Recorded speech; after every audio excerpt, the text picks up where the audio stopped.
Dieu nous a tous bénis avec le privilège d'être ici au Brésil, en ce moment décisif de notre histoire.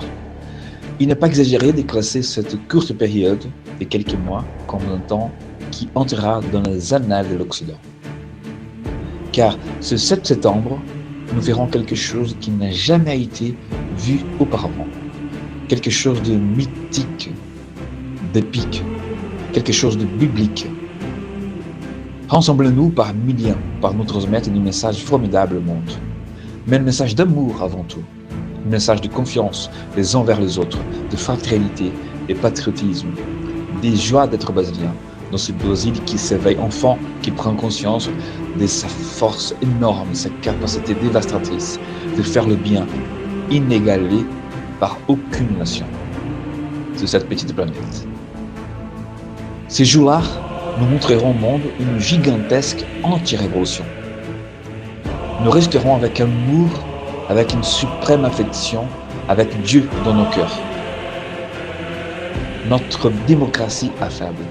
Nous provoquerons une terreur inimaginable à l'ordre du mal, une terreur qui se récupérera à la capitale brésilienne, à la jungle colombienne. Cette horreur, toujours intervue par maintenant exposée dans toute son amplitude.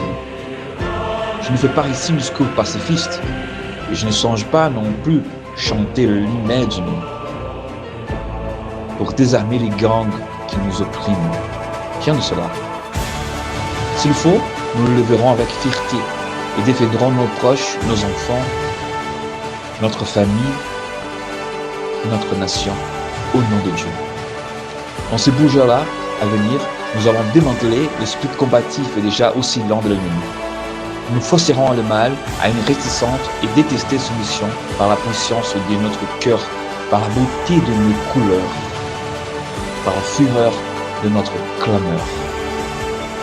Comme tempête divine, notre exemple se répandra dans tout l'Occident. Les Américains verront clairement qu'il ne peut y avoir aucune concession au mal.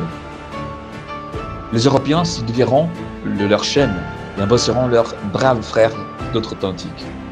Une nouvelle lueur brillera dans les yeux de nos enfants et de nos aînés. Ce sera une journée des combats, le plus beau combat auquel nous pourrons espérer participer.